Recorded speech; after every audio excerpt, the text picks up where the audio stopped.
అన్ని రకాల చర్మ సమస్యలకు శాశ్వత పరిష్కారం ఈ శ్రీత 9281458181. నేను పార్టీలో జాయిన్ అయిన రోజు పవన్ కళ్యాణ్ దగ్గరికి వెళ్ళి నేను ఏ వ్యక్తిగత జీవితం గురించి మాట్లాడను, ఈ ఆశయాల కోసం పనిచేస్తాను, నేను ప్రత్యక్ష రాజకీయాల్లోకి ఉండాలనే ఉద్దేశంతో నేను ఉన్నాను, నాకు ఇక్కడ టికెట్ కావాలని అడిగినప్పుడు నన్ను ఆయన చాలా హుందాగా ఆహ్వానించి నాకు కూడా నీలాంటి వ్యక్తి కావాలి, వ్యక్తిగత విమర్శలు అవసరం లేదు అని చెప్పి నాకు ఆ పార్టీలో జాయిన్ చేసుకోవడం, నాకు పార్టీ ప్రెసిడెంట్ ఇవ్వడం రెండు కూడా జరిగాయి. ఆ రోజు నేను నమ్ముకున్న వెంకటేశ్వర స్వామి సాక్షిగా చెప్తా ఉన్నా, నాకు రెండో దేవుడు పవన్ కళ్యాణ్. ఎందుకంటే రాజకీయంగా వైసీపీలో రోజు రోజుకి ఇబ్బందుల పరిస్థితులు వస్తూ ఉన్నాయి, రాజకీయంగా రోజు రోజుకి నాకు ఇబ్బందులు అవుతూ ఉన్నాయి. ఆ టైంలో నాకు అవకాశం ఇచ్చాడు కాబట్టి నాకు ఆయన నిజంగా దేవుడు. ఆయన ఆశయాల కోసమే నేను పనిచేస్తాను, ఆయన యొక్క పార్టీని బలోపేతం చేయడానికే నేను పనిచేస్తాను, ఇందులో ఎటువంటి డౌట్ లేదు. మళ్ళీ చెప్తా ఉన్నా, ఎంఈవి గురించి ఎందుకు మాట్లాడాల్సి వచ్చింది అంటే చెప్తా మీకు. ఇవాళ ప్రెస్ మీట్ పెట్టి ఏదో చెప్తా ఉన్నారు, శంషాగాళ్ళు అన్నానని. నేను శంషాగాళ్ళు అన్నది ఎవరిని? ఎంఈవి శంషాగాళ్ళు. నేను ఏ రోజు జగన్మోహన్ రెడ్డి గారి గురించి కానీ, వైవి సుబ్బారెడ్డి గారి గురించి కానీ, సజ్జల గారి గురించి కానీ, విజయసాయి గారి గురించి కానీ, ఎవరి వ్యక్తిగత జీవితం గురించి కానీ వాళ్ళ గురించి కూడా ఒక మాట మాట్లాడలేదు. నేను ఎప్పుడు కూడా అలా మాట్లాడను. అందరూ పార్టీలు మారితే తిడతారు, నువ్వు ఇలా మాట్లాడుతున్నందుకు చాలా థ్యాంక్స్ అని చెప్పాడు పవన్ కళ్యాణ్ గారు. ఎందుకు? నేను ఏ వ్యక్తిని కూడా టచ్ చేయను, నాకు అవసరం లేదు. అలాంటి పరిస్థితి నేపథ్యంలో నేను పెరిగా. ఏ రోజు కూడా వ్యక్తిగతం మాట్లాడలేదు. ప్రత్యక్ష రాజకీయాల్లో ఉండాలని ఒకే ఒక ఉద్దేశంతో పార్టీ మారుతానన్నా, మీ దగ్గరికి వస్తానని అని చెప్పాను. నేను ఏ వ్యక్తుల గురించి కూడా అసలు మాట్లాడలేదు.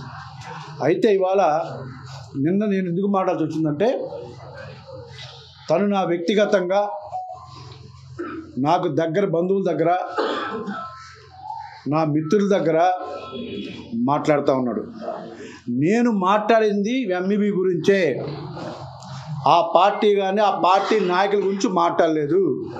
ఏరా, నీకు దమ్ముంటే నువ్వు మాట్లాడకుండా ఎవరో శంషాగాళ్ళు అనుకుంటావు, నువ్వు అనుకుంటా. నేను అన్నాను రా శంషాగాళ్ళని. నీ శంషాగాళ్ళు వెళ్ళి వాళ్ళ దగ్గర మేయర్ దగ్గర కూర్చొని కాళ్ళు వెళ్ళి పట్టుకొని నేను సాయంత్రం ప్రెస్ మీట్ పెట్టండి అని బతివులు ఆడుకొని ఇవాళ వాళ్ళందరిని కూర్చొని పెడతారా? వాళ్ళు ఏం చేశారా? నీకు లేదురా దమ్మ, నీకు మ్యాటర్ లేదురా. నిన్ను కదరా నేను అన్నాను, పార్టీ ననలేదు, వాళ్ళు ననలేదు. నీ వెనక శంచీలు ఎవరు తెలియదురా నీకు? ఆ జీవి గారు తెలియదురా నీకు? ఆ కుమార్ గారు తెలియదురా నీకు? ఎవరు తెలియదురా నీకు? వాళ్ళ గురించి నేను మాట్లాడితే నువ్వు వాళ్ళందరినీ పిలుచుకొని ప్రెస్ మీట్లు, వాళ్ళందరినీ పిలుచుకొని ఎందుకురా వాళ్ళని పని చేస్తావు? పాప వాళ్ళ మాటలు చూస్తే నాకు నవ్వు వస్తూ ఉంది. ఒక్కొక్కరు అబ్బా వాళ్ళు ఎక్కడ పుట్టారో చెప్పుకుంటున్నారు. ఎవరు అడిగారు ఎక్కడ పుట్టారు? వాళ్ళని ఎక్కడ పెరిగారు? ఎవరు అడిగారు? వాళ్ళని అడిగారు ఎవరన్నా మీ పుట్టుకల గురించి? మీరు ఎందుకురా బాబు గుమ్మడికాయతో వాళ్ళని బుధాలు తోడుకున్నారు? మిమ్మల్ని ఏమన్నాడు తెలుసా? 3 రోజుల క్రితం అటు మగడైతే ప్రమాణం చేయమండి, పొలం పేరు పెట్టి తిట్టారా మిమ్మల్ని? సిగ్గు లేకుండా మళ్ళీ ప్రెస్ మీట్లు పెడుతున్నారు, చేస్తారా ఆ మాట చెప్తే? ఇకపోతే ఆయన ఏదో మాట్లాడుతూ యాదవులకి ఏం చేశాడు, నేను ఏం చేశానో విశాఖపట్నంలో ఉన్న ప్రతి ఒక్కరికి తెలుసు. మేయర్ని అడగండి. మేయర్ నాకు ఫోన్ చేశాడు, అన్నా మేయర్ నిన్ను అనుకుంటున్నాం, నాకు ఫోన్ చేశారు ఏం చేయమంటావని. నన్ను వద్దనుకున్నప్పుడు ఎవరికొకరు ఇస్తారు, నువ్వు ఖచ్చితంగా మేయర్ అవుతాముడు. పార్టీ పుట్టి నుంచి నా అనుకున్నావు, నువ్వు మేయర్ అవ్వు, నో అనొద్దు. అని చెప్పే మనస్తత్వం రా అది. నువ్వు చెప్తావురా? నీకుందిరా దమ్మా? రెండు, నాకు నామినేషన్లో డబ్బులు లేవు. ఏరా నువ్వు ఎప్పటి ఇచ్చావురా? నువ్వు విశాఖపట్నం వచ్చే వరకు నేను ఒక 30 లారీలు, 20 డంపర్లు, ఒక 200 కోట్ల టర్నోవరు, 4 ఇటుక బట్టీలు, ఒక క్రషర్తో ఉన్నాను రా. ఎవరు ఎదవా? నువ్వు తినలేకుండా వచ్చావు. నువ్వు నీకు తెలియదా నా గురించి? ఎవరు సన్యాసి ఎదవా? తెలుసుకో. నీ జీవితం నా జీవితం ఏంట్రా కుక్క? నీ జీవితం నా జీవితం ఏంట్రా? నువ్వు నా గురించి మాట్లాడుతావా? మా పిచ్చి కుక్కని కొట్టినట్టు ఇంట్లో కొట్టి తన్నే సిగ్గులేదురా నీకు? ఫ్యామిలీ నేను బట్టలకు తీసి ఇలా కుట్టారా వాటి మీద సిగ్గుమాలని ఎదవా. నెక్స్ట్, కార్పొరేటర్ చాలా కష్టంగా గెలిచాను. ఒరే నువ్వు ఆ వీసీ అందరు కుక్కల్లాగా అక్కడ పడినా చిన్న వాటర్ 2700తో గెలిచాను రా ఎదవా. నేను 7,000 రా ఓట్లు, 2700తో గెలిచాను రా నేను. మీరు అందరూ యాంటీకి పనిచేశారు. ఎదవా తెలియదురా నీకు? నువ్వేం చేసావో నీ అపార్ట్మెంట్ దగ్గరికి వెళ్ళి? సన్యాసి ఎదవా నువ్వు కూడా మళ్ళీ మాట్లాడుతూ ఉన్నావు. చాలా మందికి డబ్బు. ఒరే ఎదవా నీకు మీ చుట్టూ ఒకటి జిఎస్టీలు ఉండేవర్రా. ఎన్నిసార్లు రైడ్ చేయించావరా ఈ పార్టీలో ఉంటూ? నువ్వు ఆ జీవిగాడు ఎరా ఎన్నిసార్లు ఫైనల్ వేయించావు ఈ పార్టీలో ఉంటూ? చీఫ్ కమిషనర్ మీ చుట్టూ ఉండేవాడు తెలుసా నీకు? ఎన్నిసార్లు చేయించావు తెలుసా? పనికి మాలేదవా నీ వల్ల ఆ కంపెనీ అలా నాకిపోయిందిరా. అరే నువ్వు చెప్తున్నా నీకు తెలియని విషయం తెలుసుకో. నేను ఆ కంపెనీలో 12 సంవత్సరాల క్రితం లేనురా. నా గురించి మాట్లాడుతున్నావు బ్యాంకుల గురించి అని. నీకు బ్యాంకులు ఎంత అప్పు అని తెలుసురా? విశాఖపట్నంలో హయ్యెస్ట్ అప్పున్నాడు నువ్వేరా. విశాఖపట్నంలో హయ్యెస్ట్ అప్పులు అన్ని బ్యాంకుల్లో ఉన్నారా నీకు? నీకు స్టార్ట్ అయిందిరా. నా గుడ్ టైం నీ బ్యాడ్ టైం స్టార్ట్ అయిందిరా. చక్రం తిరుగుతూ ఉంటుంది, గుర్తుపెట్టుకో. నీకు స్టార్ట్ అయింది. మంత్రి అవ్వాలని ఎప్పుడురా నీకు చెప్పాను నేను? కళ్ళకి వస్తున్నాను ఏంట్రా నేను? సన్యాసి కళ్ళకి వస్తున్నానా? పనికి మాలేదవా ఇప్పుడు నా చేయి చూసుకోరా. గజ్జి మున్నా కొడక పక్కన కూర్చొని భయపడిపోతారా నువ్వు. నీ బతుకు నువ్వులు ఎవరి గురించి ఎందుకురా మాట్లాడుతున్నావు? ఆ పాప ఏదో చిన్న కార్పొరేట్లు వాళ్ళ గురించి ఎందుకురా నువ్వు? వాళ్ళ గురించి రాదు. నీకు దమ్ముంటే నువ్వు నిన్ను కదా చెప్తాను. నేను జగన్మోహన్ రెడ్డి గారు అన్నానా? పార్టీని అన్నానా? వాళ్ళని అన్నానా? నువ్వెందుకురా సన్యాసారా? వాళ్ళందరినీ తీసుకొచ్చి చేసుకుంటున్నావు. నీ ఒక్కనే కూర్చుంటారా? నీకు దమ్ములేదురా? పనికి మాలేదా? ఇంకేంటి రాను? జాతి పంది. ఒరే నువ్వు చూసుకున్నావురా చేతులు నీ వాళ్ళు ఎప్పుడన్నా? చిత్తకార్తి కుక్క కాలు ఉంటుందిరా. అద్దంలో చూసుకోరా. పక్కన కూర్చోడానికి ఇబ్బంది పడి తెలుసురా. నువ్వు చాలాసార్లు సేకరిస్తే ఎవరు దూరంగా ఉన్నాను తెలుసురా నీకు? నా జాతి గురించి మాట్లాడతావురా? నీ బతుకు జాడా కుక్క జాతిరా నీది. నేను నోరు తెరితే నీ రోడ్డు మీద పడతాను తెరట్లేదురా. ఆడవాళ్ళ జీవితాలు పోతాయని నేను నోరు తెచ్చి చచ్చిపోతావురా నువ్వు. ఇంకో రోడ్డు మీద ఇష్టం లేదు తెలీదా నీకు? సంధ్యారాగం పాటించాలి నీకు. యాదవైన స్థాయి ఏంట్రా నీ స్థాయి? 4 తన్నులు తిని ఇంట్లో ఈడ్చి తన్నితే స్థాయి రా నీది. ఎంపీగా ఉండి ఆ జీవి గారిని వాళ్ళు దాని మీద కొట్టారా? ఏంట్రా నీ స్థాయి? పిచ్చి కుక్కను కొడిచి కొట్టుకొని స్థాయిరా? అదే నీ స్థాయి? నీకు ఎక్కడరా స్థాయి ఉంది? నవ్వుతారా నీ స్థాయి, నీ క్యారెక్టర్, నీ స్థాయి గురించి?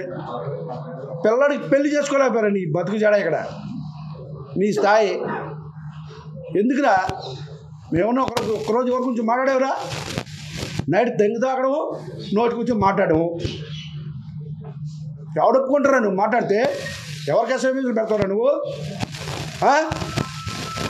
ఊరే ఆ గజ్జి మీద ఇంటికి లేకుండా ఉన్నారా పేగడానికి? మనకి ఏ బుద్ధి లేకుండా ఆ మాటలేట్రా? ఆ గజ్జి చూసుకున్నారా? ఎప్పుడు చేతులు చూసుకున్నారా? ఏమన్నా హాస్పిటల్కి వెళ్ళరా బాబు, ప్లాస్టిక్ సర్జరీలు చేయించుకో.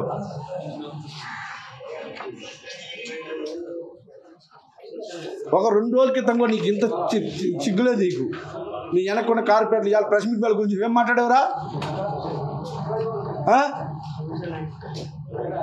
ఎవరికి ఫోన్ చేసావు గుర్తొస్తుందా? నైటు ఏం మాట్లాడావు? ఎంత ఇచ్చినా చాలదు. ఎవరికి చచ్చిపోతావు చెప్తే నీ వెనకున్న కార్పొరేటర్కి కులం పేరుతో తిట్టావు. నువ్వు ప్రమాణం చేయి. సిగ్గుమా లేదా? లేకపోతే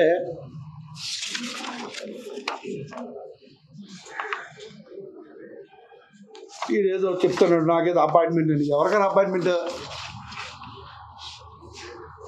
ఎవరికి అపాయింట్మెంట్? నాకు అవసరం లేదు. నేను డైరెక్ట్గా పవన్ కళ్యాణ్ దగ్గరికి వెళ్తాను. నాకు అపాయింట్మెంట్ వద్దన్నాడు. నాగబాబు గారి దగ్గర డైరెక్ట్గా వెళ్తా. నాకెందుకు అపాయింట్మెంట్? నీకెవరు చెప్పారు నాకు అపాయింట్మెంట్ లేదని? కళ్ళకంటాం ఏంటంటే నేను కళ్ళ వస్తున్నాను నీకా? నాకెందుకు పనికి మాలాడా? అందరు నీలాగా ఉంటారు అనుకుంటారా నువ్వు? అసలు ఈ సంగతి ఏంటంటే, అసలు ఇంకో క్లియర్ చెప్తా ఉన్నా, ఈయన ఎంత తన్నా, ఇంట్లో తన్నా, చిగ్గు లద్దలు వాడికి కావాల్సిన డబ్బులే. వాడు ఇవాళ చూసే డబ్బులు, వాడి రూపాయలు అయినప్పుడు నేను చాలా చూసా. వీడి జీవితం, ఈ రాజకీయం ఏంటో మీకు అందరూ తెలుసు. జైలు వేసి చితక తన్నితే ఆ జైల్లో పడుకొని నా తన్నులే గుర్తొచ్చి రాజకీయాలకు వచ్చాడు. ప్రజలు సేవ చేయడానికి కాదు. నేను వచ్చిన రోజు నుంచి ఈ విశాఖపట్నం ప్రజలకి వాటర్ దగ్గర నుంచి నా శక్తి వంచులు లేకుండా సేవ చేయడానికి చేశాను, చేస్తూనే ఉన్నా. నీ బతికేంట్రా? జైల్లో తన్నులు తిని అవి గుర్తుకొచ్చి రాజకీయాలకు వచ్చావు నువ్వు. నీ రాజకీయ నేపథ్యం అది. ఎంపీగా నువ్వు ఒక్క కంపెనీని విజిట్ చేసావురా? ఎక్కడైనా ఒక్క జాబ్ క్రియేట్ చేసావురా? విశాఖపట్నంలో ఇప్పటివరకు అయినా అత్యంత దారుణమైన ఎంపీ నువ్వేరా. ఈ దేశంలో ఉన్న ఎంపీలలో ఫస్ట్ ప్లేస్ నీదేరా, వేస్ట్ ఫెలోస్లో. నీలాంటి వాళ్ళు నమ్ముకునేరా జగన్మోహన్ రెడ్డి గారు రోజు రోజుకి ఇలాగ అయిపోయారు. ఇవాళ గవర్నమెంట్ రాకుండా పోడాక నీలాంటి దద్దంలేరా. నిన్న స్టేడియంలో చూసేవరా నిన్న నమ్ముకొని? జనం లేక ఆయన అందరినీ తిట్టాడు. నీలాంటి వాళ్ళవే, నీ వల్లే దద్దమ్మలారా. పడికి మాని పళ్ళు ఆడవుతుంది, సన్యాసి పళ్ళు మానేసి ఎదుటి గురించి నీ బతుకు నువ్వు బతకరా. నీ బతుకు నువ్వు బతికితే ఎవరు అంటారు? నువ్వు మా ఇళ్ళకి వెళ్ళి మా గురించి మాట్లాడుతారా? నువ్వు ఎవరి గురించి మాట్లాడరా? అక్కడ ఎలాగూ రామకృష్ణ గురించి మాట్లాడరా? ఇంటింటికి వెళ్ళి ఓటు అడుక్కోరా సన్యాసాలవా? నువ్వు ఎవరు నాకు తప్పని అంటారు నీకు? ఇంటింటికి వెళ్ళి ఓటు అడగాలి నువ్వు. ఆ పక్కన ఎదవలకన్నా బుద్ధి లేదా? వాళ్ళకన్నా బుద్ధి ఉండాలి కదా. నువ్వు దేనికి వచ్చావని మళ్ళీ ప్రెస్ మీట్లు పెట్టి చెప్పడం కాదు. బుద్ధి అన్నం తింటాం కదా, మనం గట్టిగా తిన్నామేంటి? మనం దేనికి వెళ్తాం? ఇంటింటికి జగన్మోహన్ రెడ్డి గారు ఏం చేశారు చెప్పుకోవడానికి, ఓటు అడుక్కోవడానికి వెళ్తున్నారు మీరు. వంశీని తిట్టడానికి కాదు. నేనే కంటెస్ట్ చేస్తున్నాను ఇక్కడ. నీకు నాకేమైనా సంబంధం ఉందిరా? మరి పనికి మళ్ళాడా చెప్పురా. నన్ను తిట్టడం కాదు, ఓటు అడుక్కో సావరా. జనాల దగ్గర ఓటు అడుక్కో. ఇకపోతే ఈయన అసలు పార్టీలు ఎలా జాయిన్ చేసి తెలుసుకునండి. కోయ్య ప్రసాద్ రెడ్డి గారు 3 సార్లు తీసుకొచ్చారు నా దగ్గరికి, నా ఆఫీస్ తిరుపురం. వాడిని అసలు పార్టీలో జాయిన్ చేసుకోలేదు. నేను వెళ్ళి ఒకరోజు గుంటూరు మిర్చియాడ్లో నైట్ ఆట ఆయన పాదయాత్రలో ఉంటే వెళ్ళా. ఎవరు వంశీ ఆడవాడు ఎంఈ వేట ఆ జీవి బురద వేస్తున్నాడు. ఏంటంటే నేను చేసిన తప్పు అది ఒకటే. వాడు చాలా మంచోడు, ఫ్రెష్ క్యాండిడేట్ అన్న. నా ముందే ఫోన్ చేసి పిలువ అన్నాడు ఆయన. అది ఒకటే నేను చేసిన తప్పు. మళ్ళీ ఆయనే చెప్పాడు నాకు, ఆ ఎదవాలంటోడు జాయిన్ అయిన రోజు నుంచి నిన్ను మార్చమని కూర్చున్నాడు, వాడు అలాంటి వాడు నువ్వు దేవుడు అని చెప్పావని మళ్ళీ అనకూడదు. కానీ ఆయనే అనకూడదు నాకు చెప్పాడు. అలాంటి ఎదవ నువ్వు తీసుకొచ్చావని, జాయిన్ అయిన రోజు నిన్ను మార్చమనండి. ఎవరో బయట చెప్పలేదు నాకు, నమ్మను. అదే వాడు కానీ ముందు కానీ వాడు నాకు ఇలా చేసిందని నాకు ముందు చెప్పుంటే వాడు ఎంపీ కాదు కదా, ఓడడానికి కూడా పని ఒకటి చేసేవాడు ఏదో. నన్ను ఎలక్షన్ అయిపోయిన తర్వాత చెప్పాడు. వంశీ సార్ 2 రోజుల నుంచి వార్ నడుస్తోంది, బట్ దేనికి అనేది ఎవరికి క్లారిటీ లేదు. ఏం రాయమంటారు? వంశీ గారు ఎవరైనా తిట్టుకున్నారు, ఎంపీ గారు ఇంకొకలా తిట్టారని రాయమంటారా? అసలు దేనికి ఏం చెప్పాలనుకున్నారు? స్ట్రైట్ ఆ పాయింట్ ఫస్ట్ చెప్పిన తర్వాత మీరు మిగతా ఎక్స్ప్లెనేషన్. వాడు ఏమి చేయలేదు అంటున్నాడు కదమ్మా.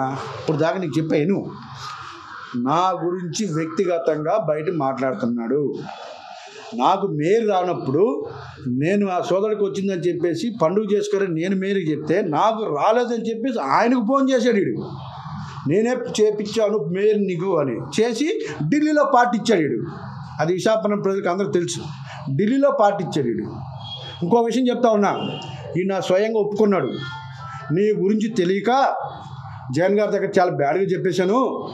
ఎందుకంటే నేను అక్కడికి అవంతికి కమిట్మెంట్ ఇచ్చాను, నేను గెలవాలంటే అవంతికి తప్పు చేసేసాను, నీకు ఇంత జనబలం ఉందని నాకు తెలీదు, నేనే తప్పు చేశాను, సారీ అని చేతులు పట్టుకున్నాడు. కాదని దండం పెట్టమనండి, దేవుడి మీద ప్రమాణం చేయమండి.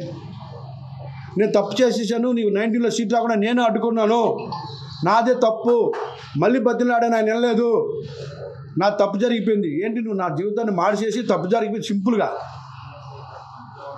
తప్పు జరిగిపోయిందట. అతనే స్వయంగా ఒప్పుకున్నాడు. దానికి సాక్షులు ఆ శంషాగాలు కూడా ఉన్నారు. కొడయాంగా కింద శంషాగాలు, ఆ శంషాగాలు కూడా ఉన్నారు. నీకు ఒకటే చెప్తా ఉన్నా, నేను నీకు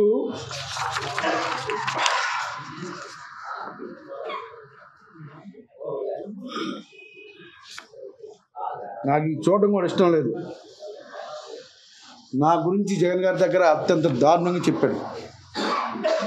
పేపర్లో వేయించడము, అవి తీసుకెళ్ళి ఆయనకి ఇవ్వడము, నా ఆర్థిక పరిస్థితుల గురించి, ఇంకో దాని గురించి ప్రతిరోజు చెప్పినాడు. ఆడు ఒప్పుకున్నాడు కూడా. ఇవాళ చెప్తా ఉన్నా, నీకు ఇప్పుడే చెప్పా, నా టైం స్టార్ట్ అయింది, నీకు బ్యాడ్ టైం స్టార్ట్ అయింది. నీ ఓటమి నాతోనే స్టార్ట్, నీ పొలిటికల్ జీవితం అంతం అవడం కూడా నాతోనే స్టార్ట్. నీకు చెప్తా ఉన్నా, నీ పొలిటికల్ కెరీర్ లేకుండా చేసేది కూడా నేనే. రాసి పెట్టుకో. నువ్వు ఎన్ని ఎత్తులేసినా, నువ్వు కమ్యూనిటీలతో తిట్టిస్తావో, ఎవరిని తిట్టిస్తావు, నేను ఒక్కరినే వస్తా, ఎవరిని అడ్డు పెట్టుకో. నీలాగా నీకు దమ్ముంటే నేను ఛాలెంజ్ చేస్తా ఉన్నా, నువ్వు విశాఖపట్నంలో గెలిచిన రోజున రాజకీయాలు మానేస్తా. ఎప్పుడు గెలిస్తే అప్పుడు రాజకీయాలు మానేస్తా. నిన్ను గెలవనీకు ఉండడం నా లక్ష్యం. నీతోనే చెప్పాను, ప్రెస్ కూడా కాదు, నీతో చెప్పా. నువ్వు చెప్పినప్పుడు చెప్పాను నీకు, నేను గుర్తు చేసుకో. నువ్వు వాళ్ళని అడ్డుపెట్టుకోకు. వాళ్ళని తిట్టి వాళ్ళతో ప్రెస్ మీట్ పెట్టిస్తున్నావు. వాళ్ళు తెలుసుకున్న పిచ్చుకుక్కని కొట్టి కొడతాను నిన్ను. నువ్వేం చేస్తున్నావు నీకు తెలీదు, నువ్వేం మాట్లాడుతావు తెలీదు. మొన్నేం మాట్లాడావు, అంతకుముందు రోజు ఏం మాట్లాడుతూ ఉన్నావు. ఎందుకు తిడతావు నిన్ను? నీ ఇష్టం వచ్చిన మాట ఊరుకుంటారా? నువ్వు కాదా సీటు చెడగొట్టింది, నువ్వు మేయర్గా రావని అడుగుంది నువ్వు కాదా? ఏంటి నీ కార్పొరేటర్ కంటే ఈ కార్పొరేటరే ఎక్కువ నాకు? నువ్వు అంత పోటీగాడివా? నువ్వు అనలేదా? మెసేజ్లు పెట్టలేదు ఎవరికి? చాలా ఎక్కువ అది పెద్ద పదవా? నీకు రేపు చూపిస్తారు విశాఖపట్నం ప్రజలు. నా పదవి కార్పొరేటర్ కదా, ఏం అనలేదు అన్నావు కదా, అందుకే చెప్పాల్సి వస్తూ ఉంది. ఇప్పుకుంటా పోతే నీ పుస్తకమే అనేది. మళ్ళీ ఏం అనలేదు. క్యారెట్ జాతుల గురించా? నా జాతి గురించి నీ బతుకు, నా జాతి గురించి మాట ధైర్యరా నీకు? నా జాతి తెలియదురా నీకు? నీతి నిజాయితీరా నా జాతి. చెడు పుట్టకు పుట్టావు కాబట్టి చెడు కోతలు కూసుకుంటున్నావు. నేను చెప్పి నేను దేవుడి మీద ప్రమాణం చేస్తాను నిజాలని. నువ్వు చేయగలవరా ఎదవా? దేనికి ఎక్కడైనా ఛాలెంజ్ చేస్తా ఉన్నా, నువ్వు చేయగలవా? నువ్వు ముందు తిప్పుకునే వాళ్ళకు తిడుతూ ఉన్నావు రోజు. నేను చెప్తున్నా, నేను ప్రమాణం చేస్తా తిడుతున్నావని. నువ్వు చేయగలవా? నువ్వు నీ బతికే అబద్ధాలు బతుకు, నీ జీవితం అబద్ధాలు బతుకు. నేను నా జగన్మోహన్ రెడ్డి గారు ఎలాగ దగ్గర రాణిస్తారో తెలియట్లే. నీకు ఛాలెంజ్ చేస్తాను, నేను ప్రమాణం చేస్తానని. నువ్వు చేయి, నేను చెప్పిన నిజాలనని, ఒక్కటే కూడా అబద్ధం కాదని. నేను ఏ పార్టీ నాకు చెప్పినా మాట్లాడానా? నేను ప్రత్యక్ష రాజకీయాల్లో ఉండాలని పార్టీ మానవ వాడు తప్ప నేను ఒక్క మాట కూడా ఏ నాయకుడి గురించి మాట్లాడలేదు. నీ గురించి మాట్లాడుతున్నా అంటే నువ్వేం చేస్తున్నావో తెలుసుకో. నువ్వు ప్రతిరోజు నీ కార్యక్రమం తెలుసుకో, ప్రతిరోజు ఎక్కడికి వెళ్తున్నా ఏం మాట్లాడో తెలుసుకో. అంతే తప్ప ఏదో నంగనాశిలాగా ఏదో యాక్ట్ చేయకు. ఎవరికి ఏం చేశారో, విశాఖపట్నం ఎవరు నాయకులు తయారు చేశారో, గ్రౌండ్ లెవెల్ పార్టీకి ఎవడేం చేశాడో సర్వస్వం నువ్వు చెబితే ఇన్న పరిస్థితులు విశాఖపట్నం ప్రజలు లేరు. నేనేంటో విశాఖపట్నం ప్రజలకు తెలుసు. వాళ్ళు ఇవ్వబోతా ఉన్న రిజల్ట్. నువ్వు కంగారు పడిపోక, ఒక 60 days ఉంది, తేలుతా నీకు.